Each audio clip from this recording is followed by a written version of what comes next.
Hello दोस्तों, जय हिंद, जय भारत, वंदे मातरम। आज हम आप सभी के लिए लेकर के आए हैं कृष्ण भक्ति काव्य धारा से संबंधित जो भी संप्रदाय हैं, जो भी वाद हैं, जो भी दर्शन हैं, मत हैं और पंथ हैं। ये एक ऐसी वीडियो होने वाली है यूट्यूब जगत में जहाँ पर आपने एक साथ इतने संप्रदाय बाद मत नहीं पढ़े होंगे। यानी कि टोटल कभी 4 पढ़े होंगे, कभी 10 पढ़े होंगे, कभी 20 पढ़ लिए होंगे। लेकिन हम पूरे के पूरे आपके लिए लेकर के आए हैं 40, वो भी MCQs फॉर्म में लाए हैं और एकदम ट्रिक के साथ हम लोग इनको सीखने वाले हैं। तो चलिए भाई, हम स्टार्ट करते हैं, ज़्यादा देर ना करेंगे।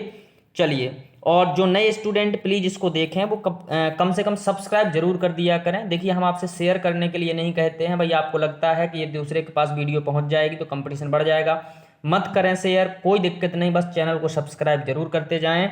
ठीक है, चलिए तो हम बेटा पहले क्वेश्चन पर चलते हैं और पहला क्वेश्चन है आपके सामने कि द्वैतवाद या ब्रह्म संप्रदाय के प्रवर्तक आपको बताना है। तो द्वैतवाद और ब्रह्म संप्रदाय के प्रवर्तक जो हैं वो हैं बेटा कौन? मध्वाचार्य। कौन है भैया?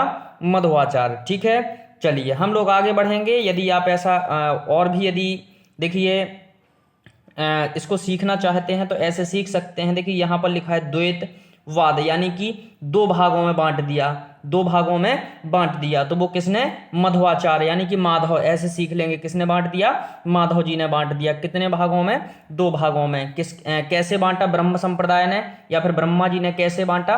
तो एक को बोल दिया इन्होंने क्या?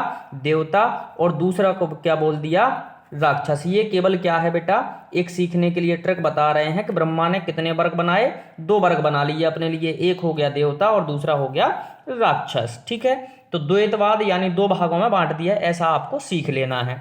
चलिए, और ब्रह्म संप्रदाय के हो कौन जाएंगे भैया? मध्वाचार्य हो जाएंगे। कैसे हो जाएंगे? मध्वाचार्य यानी कि माधव।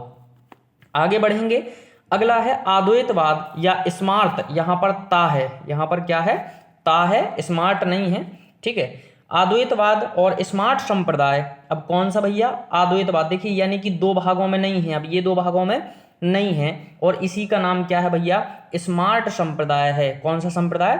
स्मार्ट संप्रदाय। यानी कि देखिए जो 2 भागों में ना बटे, सबसे पहले तो आपको यहाँ पर ये सीखना है ना कि अद्वैतवाद को ही हम क्या कहते हैं? स्मार्ट संप्रदाय कहते हैं। फिर शंकराचार्य हम सिखा रहे हैं कैसे याद करना है। ठीक है, तो अद्वैतवाद यानी कि देखिए छोटा आ है और यहाँ पर द्वैत है, यानी कि 2 भागों में नहीं बांटा है। ठीक है, अब जब जहाँ पर 2-2 भाग ना हो तो वो तो भैया स्मार्ट संप्रदाय होगा। सीखेंगे कैसे हम?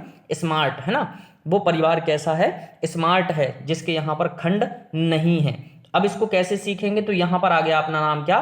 शंकराचार्य। तो एक बात बताओ भैया, शंकर भगवान जी की टोली देखी है, राक्षस भी हैं और शंकर जी खुद देवता भी है। ठीक है, तो वहां पर कोई पक्षपात नहीं है। तो यहां पर क्या हो जाएंगे? अद्वैत संप्रदाय के शंकराचार्य जी हो जाएंगे प्रवर्तक। चलिए आगे बढ़ेंगे, अगला है द्वैतवाद। अरे भैया यहाँ तो कुछ ज्यादा ही हो गया ना। इन्होंने तो भाई द्वैतवाद तो ठीक था, चलो 2 भागों में बांट दिया था, इन्होंने द्वैतवाद 2-2 बार सीधा बांट दिया। और ऐसे कौन भैया, ऐसा कौन करता है? जो सन की लोग होते हैं। जो कैसे लोग होते हैं? सन की लोग होते हैं भैया। 2 तो ठीक है, हम लोग तो किसी चीज को 2 भागों में बांटेंगे, जो सन की होते हैं एकदम काट डालेंगे उसको, है ना। तो कितने भागों में? अब द्वैतवाद मतलब बहुत भागों में काट डाला, ऐसा हम इसको सीख लेंगे। तो जो सन की होते हैं और जो रसिया होते हैं वो ऐसा करते हैं। ठीक है, इसको कैसे हम लोग याद करेंगे? तो भैया देखिए, अब ज्यादा आप किसी चीज को काटोगे तो उसको नींबू जैसा निचोड़ जाएगी। वो कैसा होगा? नींबू जैसा निचोड़ जाएगा। या फिर ऐसा सोच लीजिए आप कि द्वैत 2 भागों में काटा, फिर 2 भागों में काटा, तो जब 4 भाग हो जाएंगे तो नींबू को बढ़िया तरीके से आप निचोड़ सकते हो ना। अगर 4 भाग हो गए तो बढ़िया तरीके से निचोड़ सकते हो। तो यहाँ पर क्या हो जाएंगे? निम्बकाचार्य जी हो जाएंगे। ठीक है, चलिए आगे बढ़ेंगे, अगला है विशिष्टाद्वैतवाद या श्री संप्रदाय। तो देखिए ये है जो विशिष्ट है, ये कैसा है? विशिष्ट है, और साथ ही साथ इसका नाम क्या है? श्री संप्रदाय। श्री संप्रदाय मतलब हम श्री मतलब लक्ष्मी समझ सकते हैं यहाँ पर। तो जो विशिष्ट है तो वो लक्ष्मी जी का संप्रदाय होगा, और लक्ष्मी जी का संप्रदाय होगा तो उसके प्रवर्तक कौन है? रामानुजाचार्य हैं। कौन है? रामानुजाचार्य। यानी कि जो राम का संप्रदाय था, ऐसे सीखेंगे हम, जो राम का संप्रदाय था वो एकदम कैसा था? विशिष्ट था। कैसा था भैया? एकदम विशिष्ट था। यानी कि उसमें कोई एकदम बोलते थे ना कि ये राम राज्य है, ये राम राज्य है, वहाँ पर सबको न्याय मिलता था। इतना न्याय दिया कि राधा अपनी जो सीता मैया थी उनको भी वनवास भेज दिया बाद में, ठीक है। तो रामानुजाचार्य हो गया, ठीक है। आगे बढ़ेंगे, शुद्धाद्वैतवाद। अब जो शुद्ध होगा तो वो वास्तविकता में उसकी पुष्टि भी कर सकते हो, जो शुद्ध होगा उसकी क्या कर सकते हो, पुष्टि भी कर सकते हो। और जो शुद्ध होगा तो पुष्ट होगा, और पुष्ट होगा तो हष्टपुष्ट होगा। कैसे सीख सकते हैं इसको, हष्टपुष्ट। कैसे सीख सकते हो, हष्टपुष्ट। और हष्टपुष्ट कौन होता है, जिसके पास बल होता है। तो यहाँ पर इसके प्रवर्तक कौन हो जाएंगे, वल्लभाचार्य हो जाएंगे। तो शुद्धाद्वैतवाद के प्रवर्तक कौन हो गए बेटा, वल्लभाचार्य जी हो गए। चलिए आगे बढ़ेंगे हम, और अगला है अचिंत भेदभाव गौड़ीय संप्रदाय। ये आपको बताना है। तो यहाँ पर जो आपका छठवां हो जाएगा, इसके जो प्रवर्तक हो जाएंगे वो हो जाएंगे कौन से, चैतन्य महाप्रभु। तो इसमें तो आपको सीखने की आवश्यकता नहीं है। देखिए यहाँ पर क्या लिखा हुआ है, अचिंत। क्या लिखा हुआ है, अचिंत। और यहाँ पर क्या है, चैतन्य महाप्रभु। तो अचिंत भेदभाव या गौड़ीय संप्रदाय के। अब इससे तो आपको टेंशन नहीं है, इस वाले से टेंशन नहीं है, क्योंकि इसमें अचिंत लगा हुआ है तो चेतन आप लगा दोगे। लेकिन टेंशन तो आपको है इससे कि गौड़ीय संप्रदाय पूछ लिया तो फिर क्या लगाओगे, ठीक है। तो आपको दोनों ही चीजें सीखनी है। तो बेटा जब भी गौड़ीय संप्रदाय आपसे पूछा जाए तो आपको क्या लगाना है, चैतन्य लगाना है। क्या लगाना है, चैतन्य, ठीक है। चलिए तो यहां पर आपका हो जाएगा बी आंसर। अगला है भैया, रुद्र संप्रदाय के प्रवर्तक कौन है। सातवां प्रश्न है आपके पास रुद्र संप्रदाय के। तो रुद्र संप्रदाय के कौन है, विष्णु स्वामी जी हैं। कौन है भैया, विष्णु स्वामी जी हैं। चलिए और भी हम अभी आगे आपको बहुत सारी ट्रिकें बताने वाले हैं, आप लोग बिल्कुल बने रहिए। 40 संप्रदाय और दर्शन लेकर के आए हैं हम, उनको हम आज पूरा क्लियर कर देंगे। जो वीडियो ये नहीं देखा वो पछताएगा बाद में। चलिए तो रुद्र संप्रदाय के प्रवर्तक कौन है, तो विष्णु स्वामी है। रुद्र संप्रदाय के कौन है, विष्णु स्वामी। तो इतना थोड़ा सा ध्यान रखना, रुद्र किसके लिए प्रयोग होता है, वैसे शंकर जी के लिए प्रयोग होता है, लेकिन आपको यहाँ पर क्या करना है, विष्णु स्वामी, ठीक है। चलिए तो 7 का आपका सही आंसर हो जाएगा सी। इसके बाद अगला है आपका सखी संप्रदाय, हरिदासी संप्रदाय या फिर टट्टी संप्रदाय। सखी संप्रदाय, हरिदासी या फिर टट्टी संप्रदाय के जो हैं वो हैं आपके स्वामी हरिदास। तो देखिए यहाँ पर हरिदास है तो आपको स्वामी हरिदास से ये तो सीख ही लेना है, ठीक है। ये तो आपका क्या हो जाएगा, सीख ही लोगे। इसके बाद है टट्टी संप्रदाय। तो टट्टी संप्रदाय सीखोगे दास से। किससे सीखोगे, दास से। तो जो किसी का दास होता है ना तो बेटा सब कुछ साफ करता है, ठीक है। तो हरिदास हो गया, ठीक है। इसके बाद क्या है, सखी संप्रदाय।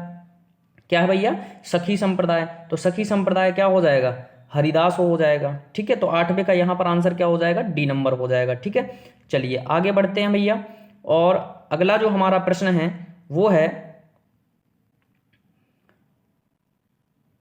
अगला प्रश्न कहाँ है, बिश्नोई संप्रदाय। कौन सा संप्रदाय भैया, बिश्नोई संप्रदाय के बारे में आपसे पूछा जा रहा है।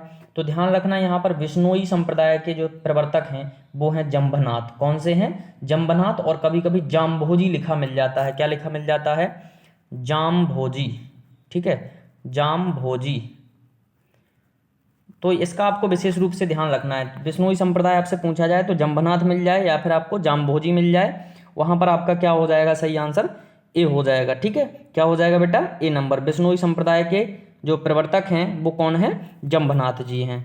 चलिए आगे बढ़ते हैं। तो इसको हम सीखने के लिए आपको एक छोटी सी ट्रिक बताना चाह रहे हैं, यदि आप हो सकता है कि याद हो जाए। तो देखिए अपने बुंदेलखंड में एक भाषा होती है, बोलते हैं ना, जैसे दारू वारू पिलानी हो तो कुछ लोग बोलने लगते हैं कि भैया नहीं पियेंगे नहीं पियेंगे। तो हमारे दोस्त जो हैं वो बोलते हैं अरे बिश्नोई, बिश्नोई जाम है, बिश्नोई जाम है, पी जाओ यार। क्या है, जाम है, दारू का एक जाम बना हुआ है ना। तो बिश्नोई, ये बिस नहीं है, क्या है ये, जाम है, पी जाओ, है ना। तो यहाँ पर 9 का क्या हो जाएगा अपना, ए नंबर सही हो जाएगा।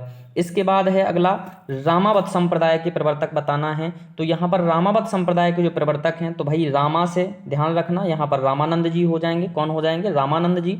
और यहाँ पर बी नंबर आपका सही आंसर हो जाएगा।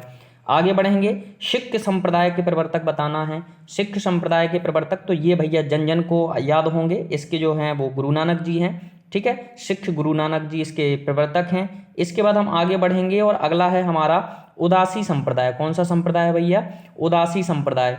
तो यहाँ पर उदास कौन है, उदास कौन है, तो ध्यान रखना भैया, जो हमारा चंद्रमा होता है, जो हमारा क्या होता है, चंद्रमा होता है, वो उदास होता है। एक दिन बेचारा खिलता है, बाकी 15 दिन उदास रहता है। एक दिन खिलता है मतलब एक दिन पूर्ण होता है, बाकी सभी दिन क्या होता है, उदास होता है। तो यहाँ पर आपको लगा देना है श्रीचंद। क्या लगाओगे, श्रीचंद। ठीक है, चलिए आगे बढ़ेंगे और अगले हैं सत्यनामी संप्रदाय। तो सत्यनामी संप्रदाय के प्रवर्तक आपको बताने हैं और सत्यनामी संप्रदाय यहाँ पर आपका पूछा गया है तो इसके जो हो जाएंगे वो हो जाएंगे संत जग जीवन, संत जग जीवन। यहाँ पर सही आंसर क्या हो जाएगा, ए नंबर हो जाएगा। अब आप कहेंगे सर जी कि ये सत्यनामी कैसे, तो देखिए जो संत होते हैं वो क्या होते हैं, सत्यनामी होते हैं। कैसे होते हैं, सत्यनामी होते हैं। तो या फिर हम ऐसा कह सकते हैं कि संत का जो जीवन है, जो संत का जो जीवन है या संत जो जीवन है वो क्या है, जग है। मतलब एक संसार में उनको ये संसार रूपी जो मोह माया है वो छोड़ करके अपना पूरे संसार में घूम फिर करके वो क्या करते हैं, अपना जीवन व्यतीत करते हैं। तो सत्यनामी संप्रदाय किसका हो जाएगा, ए नंबर हो जाएगा। ठीक है, कैसे भी कैसे आपको रिलेट करके इसको सीखना जरूर है। तो यहाँ पर आपका ए नंबर हो जाएगा सत्यनामी संप्रदाय का। इसके बाद है राधा वल्लभ संप्रदाय। तो राधा वल्लभ संप्रदाय के कौन हो जाएंगे, तो ध्यान रखना राधा वल्लभ संप्रदाय के हो जाएंगे स्वामी हित हरिवंश। कौन हो जाएंगे, स्वामी हित हरिवंश जी। तो यहाँ पर आपका बी नंबर क्या हो जाएगा, सही आंसर हो जाएगा। ठीक है, राधा वल्लभ संप्रदाय के कौन है, स्वामी हित हरिवंश हो जाएंगे। ठीक है, चलिए इसके बाद हम आगे बढ़ेंगे और अगला हमारा क्या है, अगला है हमारा निरंजनी संप्रदाय। कौन सा है, निरंजनी संप्रदाय। तो ये तो सबको पता होगा भैया। तो निरंजनी संप्रदाय के हो जाएंगे कौन, हरिदास निरंजनी। कौन हो जाएंगे भैया, हरिदास निरंजनी। यानी यहाँ पर आपका सी नंबर क्या हो जाएगा, एकदम सही हो जाएगा। ठीक है, निरंजनी से हरिदास निरंजनी आप लोग याद रखना। आगे बढ़ेंगे और अगला प्रश्न है हमारा सत्यपीर संप्रदाय। कौन सा संप्रदाय है भैया, सत्यपीर संप्रदाय। एक क्वेश्चन आपका इसमें से आने ही आने वाला है, इस बात का विशेष ध्यान रखना बेटा।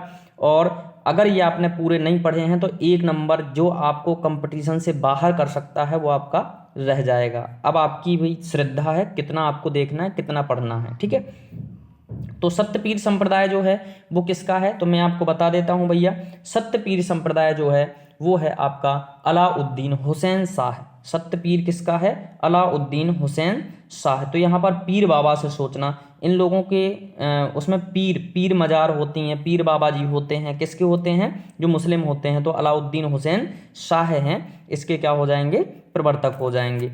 आगे बढ़ेंगे और अगला है बाबा लाली संप्रदाय। तो इसको हम जल्दी पढ़ा देते हैं। इसके बेटा बाबा लाल हैं। ठीक है, कौन है, बाबा लाल हैं।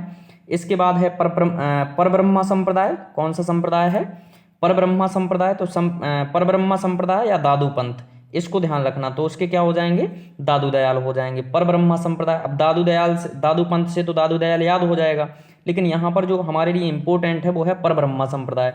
तो परब्रह्मा संप्रदाय के क्या हो जाएंगे, दादू हो जाएंगे। अब यहाँ पर लिखा है बेटा ब्रह्मा, और ब्रह्मा के बाद परब्रह्मा।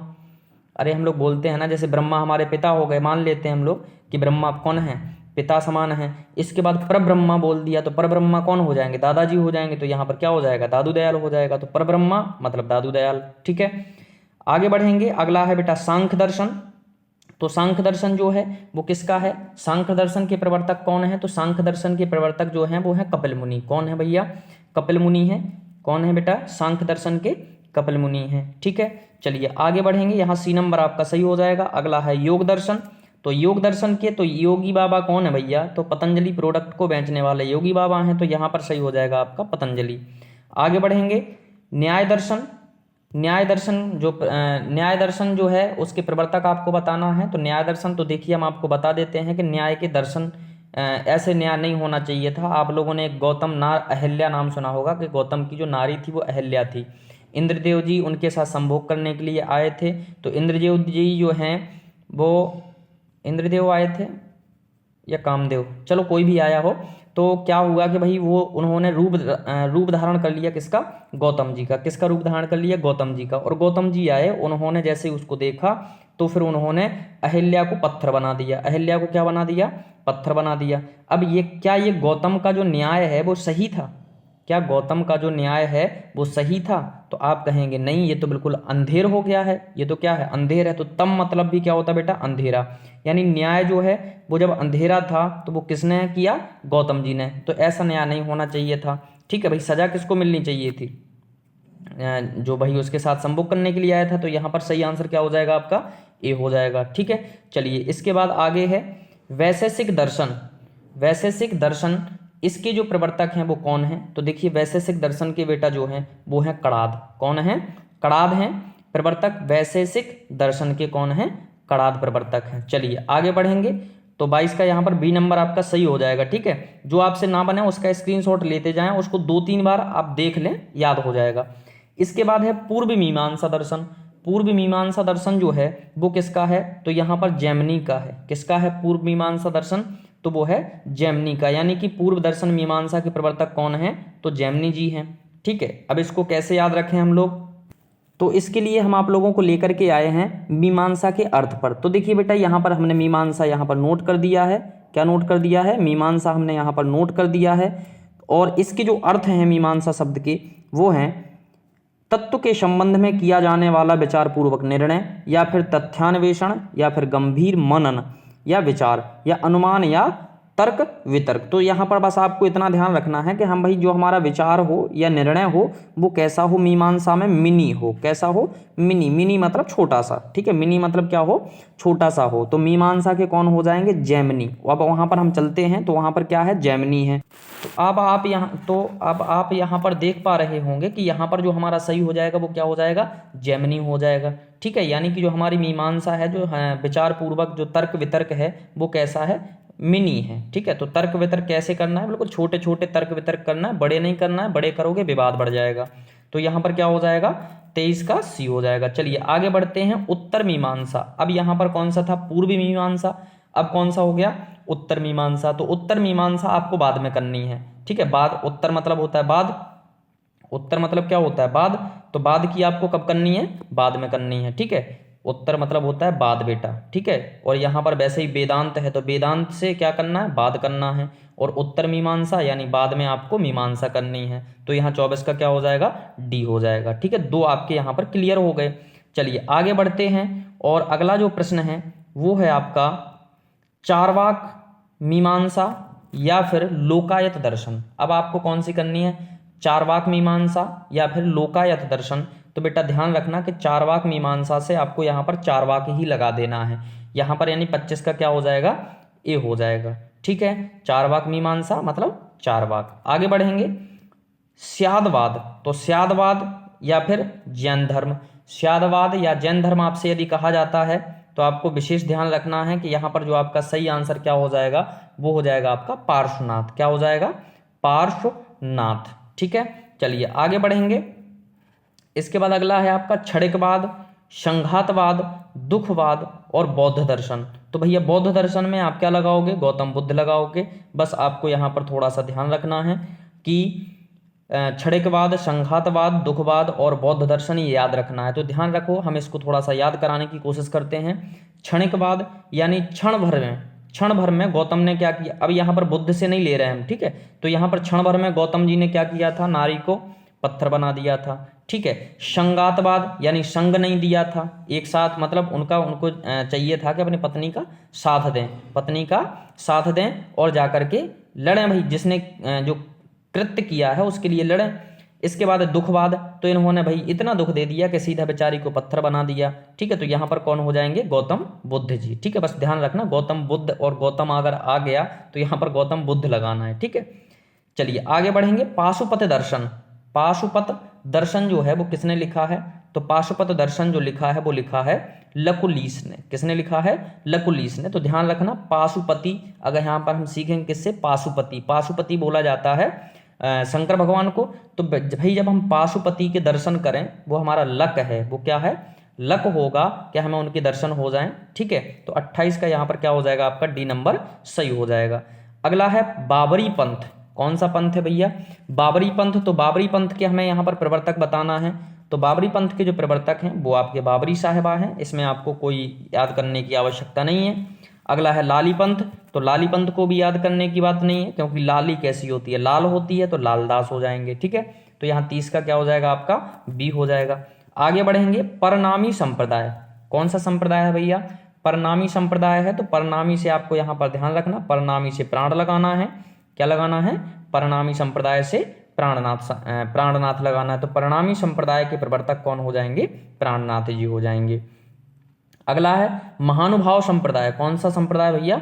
महानुभाव संप्रदाय, तो यहाँ पर जो महान अनुभव से बना हो, किससे बना हो, महान अनुभव से, दिख ही रहा होगा आपको, या फिर हम कह सकते हैं कि महान जिसके भाव हो, या फिर ऐसा कर लें आप कि महान जिसके क्या हो, अनुभव हो। तो अच्छा एक बात बताओ, महान अनुभव कब होगा बेटा आपको? अगर किसी चीज़ का अनुभव आपको महान करना है तो कब होगा? जब आप क्या करोगे कि आज आपने आदिकाल से लेकर के पूरी हिंदी पढ़ी, फिर आदिकाल से लेकर के पूरी हिंदी पढ़ी, फिर आदिकाल से लेकर पूरी हिंदी पढ़ी, तो इसका आपको क्या हो जाएगा, एक बेहतरीन अनुभव हो जाएगा। क्या हो जाएगा? बेहतरीन अनुभव हो जाएगा। और यही आपका क्या हो जाएगा, एक साइकिल यानी चक्र हो जाएगा। तो यहाँ पर आपका क्या हो जाएगा आंसर, चक्रधर हो जाएगा। ठीक है, तो महान अनुभव बेटा कब होता है, जब चक्र की भांति हम चलते हैं, तो चक्रधर। तो 32 का यहाँ पर क्या हो गया, डी हो गया। ठीक है, चलिए आगे बढ़ते हैं और अगला है आपका तपसी शाखा।